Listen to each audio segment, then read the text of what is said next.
საქართველოს აეროპორტების გაერთიანების თანამშრომლებს საგანგებო სიტუაციების დროს უსაფრთხოების საკითხებზე თეორიული და პრაქტიკული სწავლება ჩაუტარდათ. ტრენინგი შინაგან საქმეთა სამინისტროს საგანგებო სიტუაციების მართვის სამსახურის წარმომადგენლებმა გამართეს.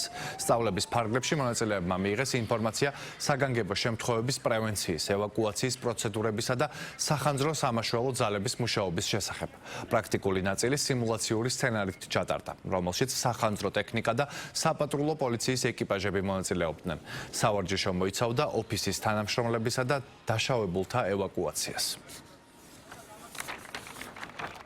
საქართველოს აეროპორტების გაერთიანების თანამშრომლებს საგანგებო სიტუაციების დროს უსაფრთხოების შესახებ სწავლება უკვე ტრადიციულად მესამე წელია უტარდებათ.